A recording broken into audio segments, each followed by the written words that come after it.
Tripleng balik ng pera kahit natutulog lang, yan daw ang pangako ng isang nagpakilalang investment company sa kanilang mga miyembro.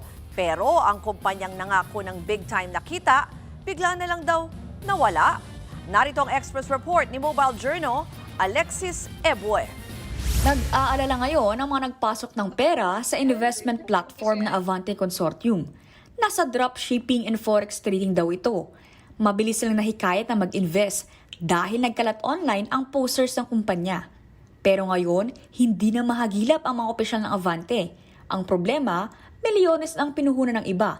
Lalo't ang pangako ng kumpanya, tripling balik ng pera nila. Sinasabi lang nila na gano'n, no? Wala kang gagawin, kahit tulog ka, kikita ka. Which is, pinaranas talaga nila sa amin sa short period of time. Isang araw, biglang pinag-aalis daw sila sa group chat at deactivated na ang mga accounts ng mga taong sa likod ng Avante Consortium. Lapis naman ang paghihinayang na na-scam ng online seller matapos magpasok ng malaking halaga ng pera. Hindi po ako makatulog kasi ang hirap po isipin eh. Hindi naman po yun namin pinaghirapan po namin yun.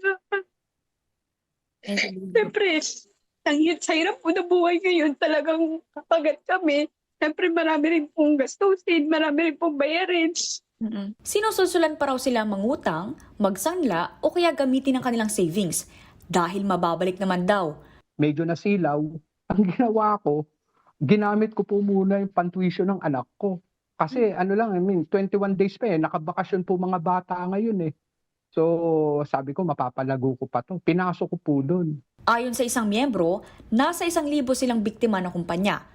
Inaanyayahan naman ng DICT ng Cybercrime Investigation and Coordinating Center ang mga miyembro na na-scam para ma-actionan ng kanilang reklamo. Nagbabalita mula sa Frontline, Mobile Journal, Alexis Ebue, News 5. Mga kapatid, Ruth Cabalco, para sa mabilis na pasada ng mga balitang dapat niyong malaman, mag-follow at mag-subscribe sa social media pages ng News 5.